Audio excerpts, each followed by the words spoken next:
I can deal with the pain. I've learned to deal with the pain. It's a question of my heart, kidneys. I've already had 3 strokes being 20. I didn't realize that Fabry's killed your heart, killed your kidneys, gave you strokes, and now that I've had a couple of strokes, it's like I realize that this is going to kill me. Okay, Pete, this is my medicine. These are my painkillers, Oxycodone. When I'm hurting as bad as I do, death doesn't seem so bad to me. It's like I wouldn't hurt anymore.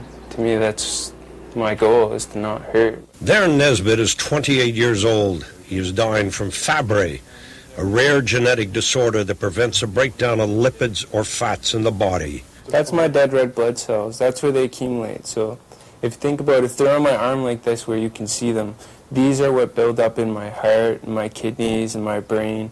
But it doesn't have to be this way. There is a therapy, Fabrazyme, developed by the drug company Gemzyme.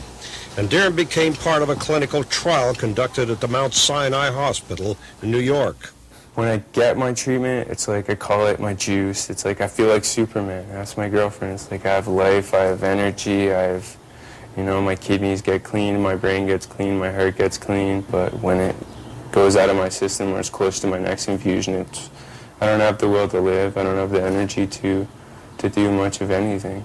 The cost of Fabrazyme was $300,000 a year, but because Darren was part of a clinical study, he wasn't paying for the drug. But when Health Canada approved Fabrazyme, the clinical trial ended.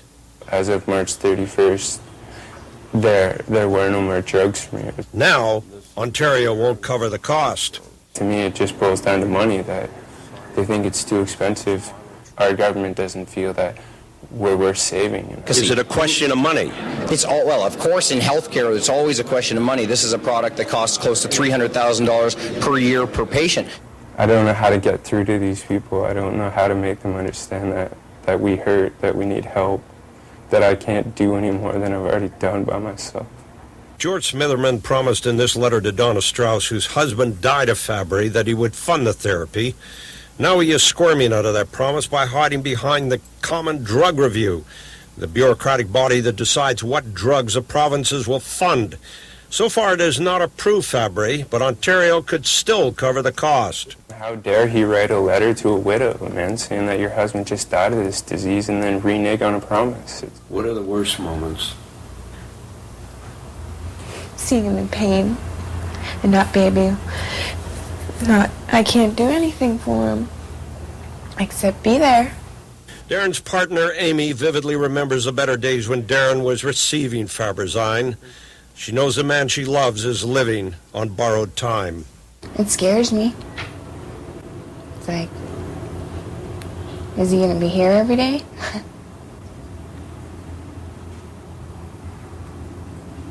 You're making a lot of sacrifices for this man. You love him? You want to stay with him? Of course.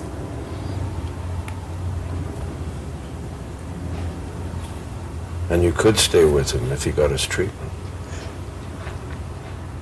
And so they wait, watching the antics of the Ontario legislature, hoping that by some miracle the Ontario government will pay for Darren's drug. It's all been taken away in a matter of days. I just want my treatment back. I just want a future.